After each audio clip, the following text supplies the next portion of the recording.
Oh my gosh, folks, we are in the land of the wonderful and beautiful creation south of Ten Sleeps, Wyoming on a ranch, the Lazy T Ranch. I thank Caden for joining us. We are here to talk about beef. Everybody loves some beef, and we got to have some beef, but hey, I've got this expert with me today, Caden Jenkins with the Lazy T Ranch, and we're going to talk about some different cuts of beef you might have heard of, but you might not have ever seen, and we're going to show you what they are, where they come from, and how we're going to cook part of them. Well, you may have heard of the ribeyes, New Yorks, fillets. Those are staples in the home. But what we're gonna do is we're gonna dive deeper. We're gonna show you these intricate cuts that a lot of butchers have to take more time to get. I promise you, you're gonna enjoy them. So, Caden, I see we got a piece of beef laying out here. What is this first cut we're gonna start with? Because I had to jog my memory to find out what this was again. This is called an oyster steak. This is an amazing, unique cut. There's only 2 on the animal, so they get extremely hard to find and as well to cut out. But it sits right in that hip pocket. Right at the bottom of the hip pocket, right? That's right. And they have to separate that hip out a little before you can ever reach in there. It's like a treasure chest is really what it is. And people will ask, why do you call it an oyster steak?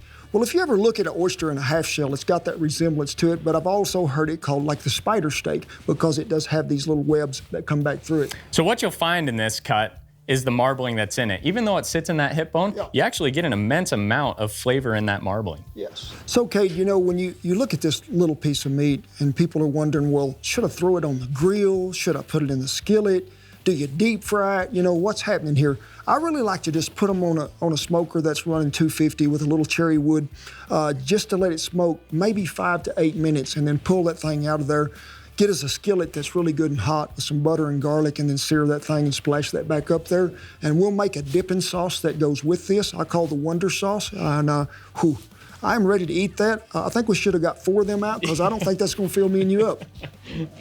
All steak, when you cook it like this, a little piece, whether it be a ribeye, that's oyster steak, something like this, you can't overcook this. Right. You know, you're looking probably the furthest that I would ever go on this would be maybe to the light end of medium rare because I really think this needs to be a rare steak. It's always going to have better flavor like that. The longer you cook this, the more damage you're doing to it because you're going to make this just a tougher piece of meat as you go along. And this is really a tender piece of meat that we need to take care of. So if you decide that you want to smoke this, you're not going to smoke it long. And if you want to finish it on the grill, you can sure do that. You know, I wouldn't let near that temperature get up to about maybe 115 at the most. And then I'd let that thing come off and rest till we're about 120. And then I'd slice it and eat it. Then that's exactly it. I mean, it's so thin that you want to make sure you're careful with how rapidly you're cooking that.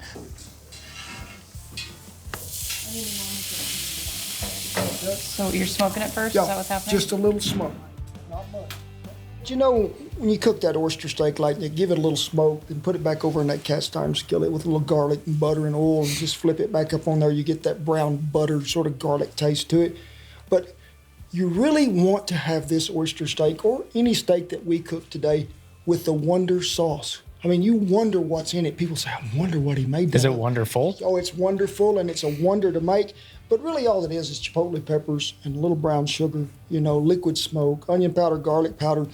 Blend it with a little mayonnaise or sour cream if you would like. You can thin it that way, but I like it to stay pretty thick on there, so when you dip a piece of meat in it. So we sort of lathered this right over the top, Cade, so I'm just going to cut it. Does it matter how you cut it? No, there's your half and my half. I like it. So we'll cut this one more time just like this. And you just help yourself, my friend. Bon appetit. Cheers.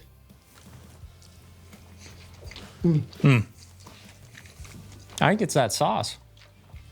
But you think it's that beef. I think it's that beef.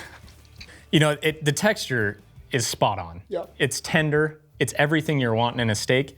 And I promise it'll be good to the last bite. Oh, it is that. And there's so much flavor that's just pronounced there by that marbling. But such a unique cut of beef that really doesn't have a job. You know, it's just up there being tender, and that's the best thing. And if you can lay your hands on one, you won't be sorry. But you can find one where? You can find it at Lazy T Ranch. And maybe, nope, that's it.